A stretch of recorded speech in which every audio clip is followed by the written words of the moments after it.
Happy Halloween, YouTube! I am so excited to be releasing my Halloween painting, Donna, on Halloween itself.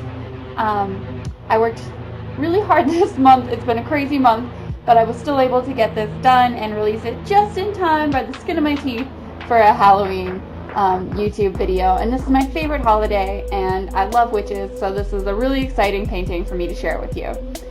Real quick, before I begin, if you'd like a more in-depth look at my work, please check out my Patreon. It is patreon.com/WhitneyPaige, and I go through more in-depth look at my process. There are rewards, so go ahead and check that out as soon as you get a chance.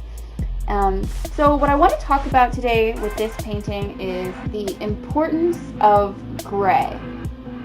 And you'll notice that my whole first underpainting is done almost entirely in gray tones. Everything except for her skin, which I did in a burnt sienna underpainting. Actually, no, it was burnt umber with a little bit of burnt sienna in there a little later. And the reason that I did this was I wanted to really practice my values and also put this nice muted underpainting so that my colors weren't so saturated once they dried, so that some of that gray would still come through. And it's important to study how much gray you actually see in real life. There's something that artists do in the beginning that is really common. They will oversaturate everything, and that's really easy to do in the beginning because you haven't taught yourself to mix gray in yet. And it's really important that you don't have completely oversaturated paintings, because in real life, if you're going for a more realistic look, even with semi-realism, there is not anything that is purely 100% the vibrant saturation. There are going to be shades of gray in the shadows and other parts. You might have a lot of high saturation in the parts right near a lot of light, and it's important to know and study when you want to use the saturation and when you want to mute it.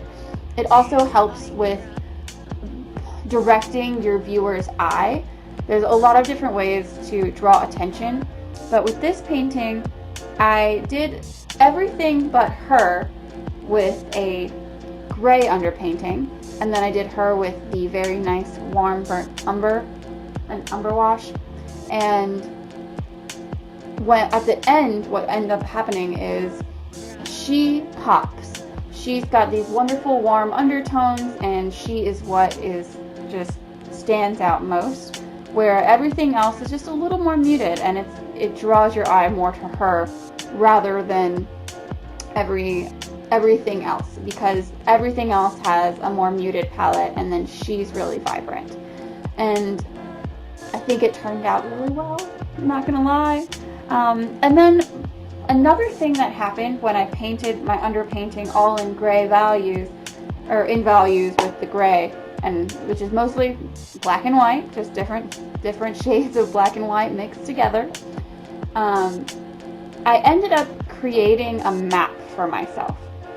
So, and what I mean by that is I had all of my values and everything placed out exactly where I wanted it, so that when I went in with my second layer to start adding and glazing and color, I knew exactly where everything was going to be, and I knew what was going to be really dark, and I knew where to put my light tones, and I already had this amazing map that made my second layer so much easier. And then my third layer was mostly just fine-tuning. This painting is actually the fastest painting I ever created. This painting was a total of 10 hours. It usually takes me 12 to 15 to do a painting.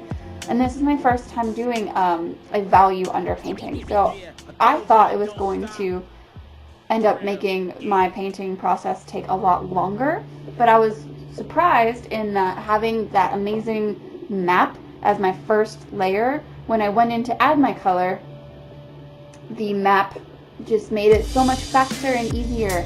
And then I got the tones that weren't so oversaturated, and it just worked out really, really well. And I'm probably going to do this again in the future.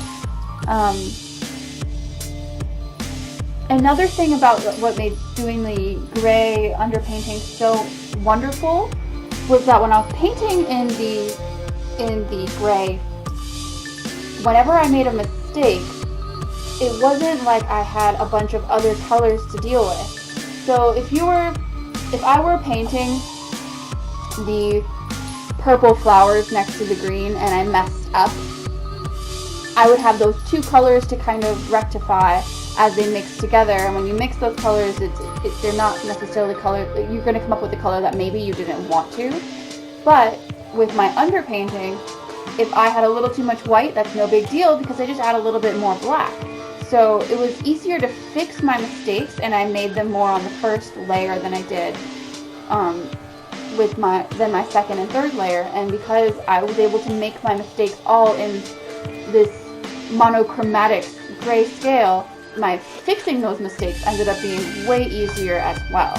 And it was just a great study in values to make sure that nothing got lost next to each other, and I knew what needed to be lighter and what needed to be darker or more saturated.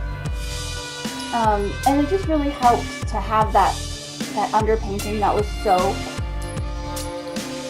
much of, like, I keep using the word map, but that's really what it was. I mapped out my painting in a very easy underpainting, and then all my other layers just fell in after that, and it was really wonderful.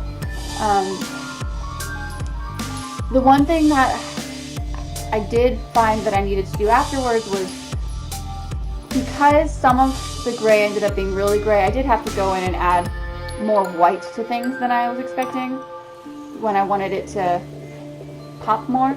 But that was easy. I mean, white should be the last thing that you put on anyway, because white takes the longest to dry. So your highlights and stuff should be what you do at the end. Those should be the things that are part of your final process.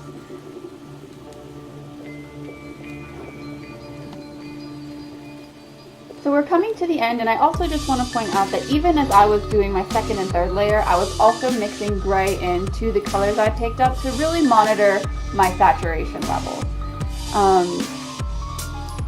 And I think at the end it really came out just like I wanted it to, where she pops and everything else is a little bit more muted, and honestly it was such a pleasant experience to work this way, with the gray underpainting and then just putting the color on top. And I'll probably do more of it in the future. Again, guys, happy Halloween, and thank you so much for tuning in. I will have prints available of her in my shop. And I also have some exciting news. I'll be installing in a gallery in Asheville very soon, and I'll have more information on that once I've got it all sorted. But very exciting things are happening for me, and I hope you guys want to share them with me.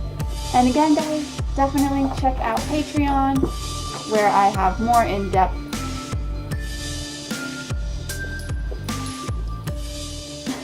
my cat's in the shot. I didn't even remember doing that. Alright, yeah.